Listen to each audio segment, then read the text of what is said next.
आज दिन गुरुवार दिनांक 29 सितंबर 2022 और आज के हमारे संदेश का शीर्षक है खरे मन से वचन को ग्रहण करो। हालेलुया। हमारा आरंभिक वचन लिया गया है भजन संहिता अध्याय 119 वचन 162 से, जो कहता है, जैसे कोई बड़ी लूट पाकर हर्षित होता है, वैसे ही मैं तेरे वचन के कारण हर्षित हूँ। हालेलुया। जब यीशु ने प्रचार किया तब लोगों ने उसकी बातें सुनी और विश्वास किया। कुछ लोग अचलोक थे और केवल उसकी बातों में गलती ढूंढने के लिए सुनते थे। फरीसियों ने जासूस भेजे जिन्होंने ईमानदारी से पूछताछ करने वाले व्यक्ति का नाटक किया, यह आशा करते हुए कि यीशु से कुछ ऐसा बुलवाए जिससे वह व्यवस्था के साथ परेशानी में आ जाए। उन्होंने उससे पूछा, क्या हमें कैसर को टैक्स देना उचित है या नहीं?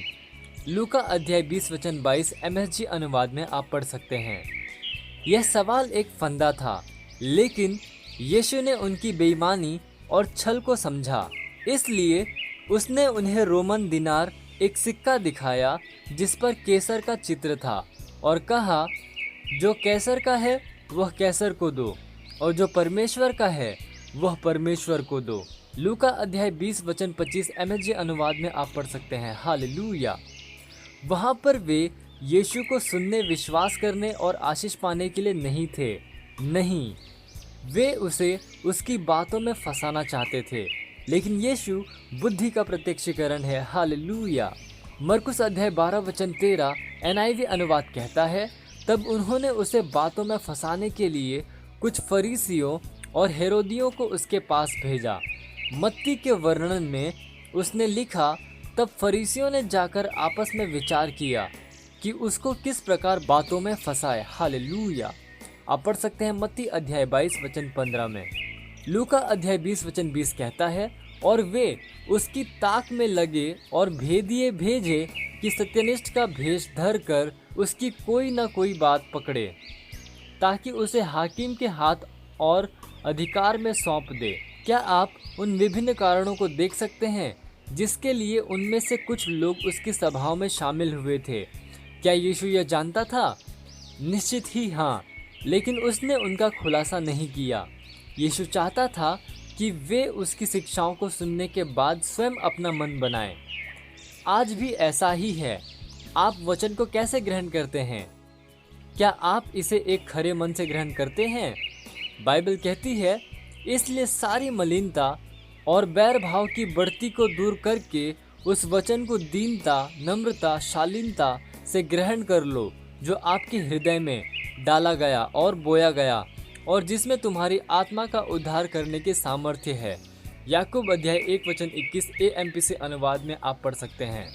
जब आप परमेश्वर के वचन को सुनते हैं, इसे सत्य के रूप में लीजिए, एक यथार्थ, खरे, सच्चे, ईमानदार हृदय के साथ।